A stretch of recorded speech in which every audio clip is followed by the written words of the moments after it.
दामोदर भगवान की, कार्तिक महात्म की, तुलसा महारानी की, जमुना महारानी की, गंगा मैया की, बद्रीनाथ भगवान की, काशीपुरी नगरी की, राधा दामोदर भगवान की।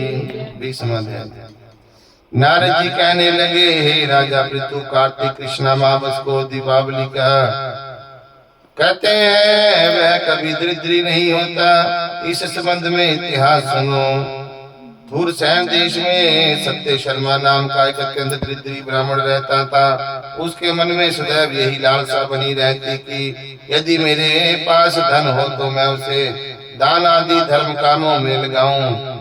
इसके लिए वह सदैव विष्णु भगवान की पूजा किया करता था। वह जो कुछ कमाता सब व्यय हो जाता।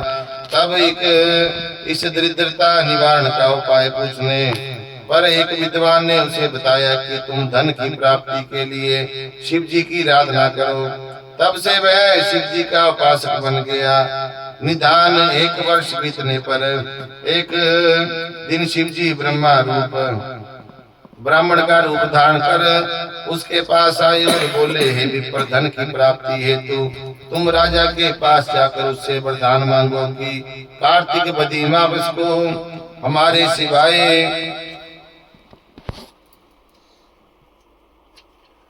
सिवाय और किसी के घर में दीप न जलाए। ब्राह्मण ने ऐसा ही किया और राजा ने उसकी बात स्वीकार कर ली। निदान कार्तिक कृष्ण अमावस के दिन पूर्व अर्थात चतुर्दशी को सत्य शर्मा ने राजा के पास जाकर उसको समरण कराया। तो उसी समय राजा ने सारे शहर में ढिंढोरा पिटवा दिया। अमावस को कोई भी अपने घर में दीपक न जलाए। राजा की आज्ञा अनुसार अमावस की रात्रि को किसी ने भी अपने घर में दीपक नहीं जलाया।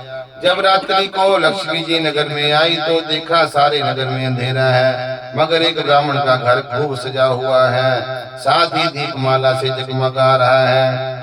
लक्ष्मी जी को प्रसन्न होकर उस घर में जाने लगी तो ब्राह्मण ने उसका रास्ता रोक लिया। कहा, हे बद्रे, तुम्हारा पति अति कठोर है और तुम चंचल हो, इस कारण हमारे घर में प्रवेश मत करो।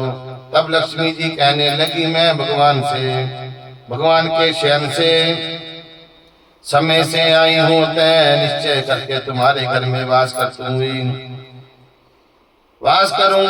यह सुनकर ब्राह्मण ने कहा, यदि तुम इस बात की शपथ लेती हो कि 3 वंश पर्यंत तुम हमारे घर में से नहीं जाओगी और यहीं पर वास करोगी, तब हमारे घर में आ सकती हो। लक्ष्मी जी कहने लगी, यदि तुम विधि पूर्वक पूजन करोगे तो मैं निश्चय ही तुम्हारे घर में वास करूंगी। यह सुनकर ब्राह्मण ने पूछा, मैं किस विधि से तुम्हारा पूजन करूं? तब लक्ष्मी जी कहने लगी, कार्तिक बदी मावस को प्रातः काल स्नान आदि करके देवता और पितरों का पूजन करो।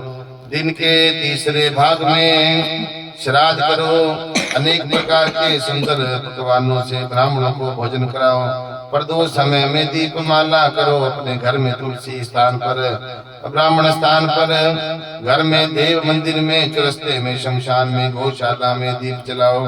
जैसे पवित्रता स्त्री पति के पहले जगती है, वैसे ही भगवान के जगने से 12 रोज पहले जगती हूँ। इस दिन बाल वृद्ध तथा रोगी के सिवाय और कोई भोजन ना करे। सायंकाल हमारा पूजन करे।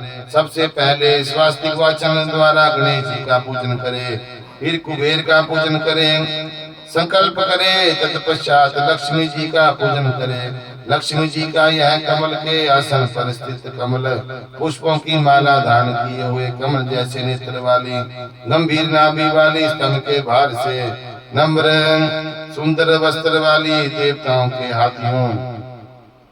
देवताओं के हाथियों द्वारा मणियुक्त घड़ों में स्नान करने वाली, कमल पुष्प हाथ में लिए श्री लक्ष्मी जी मेरे घर में निवास करें। सर्वप्रथम लक्ष्मी जी को आसन दे, फिर पाद आचमन, स्नान, वस्त्र, धूप, दीप, नैवेद्य, जल, तांबूल, सुपारी, इन सब वस्तुओं को अर्पण करके नमस्कार करे, दीप जलाए और समस्त रात्रि भगवान का जागरण कीर्तन करे। इस प्रकार कुबेर तथा लक्ष्मी जी का पूजन करके ब्राह्मणों को भोजन कराए। फिर बंधु बांधवों सहित अपने भोजन आप भी भोजन करें। सत्य शर्मा ने विधि पर वैसी प्रकार किया। इससे उसके पास बहुत सा धन धान्य हो गया। इसके बाद उसने अनेक यज्ञ भी किए। फिर सत्य शर्मा विरक्त होकर मथुरा जी चला गया और वहीं पर समाधि होकर विष्णु लोक को प्राप्त हुआ। बोल बांके बिहारी लाल।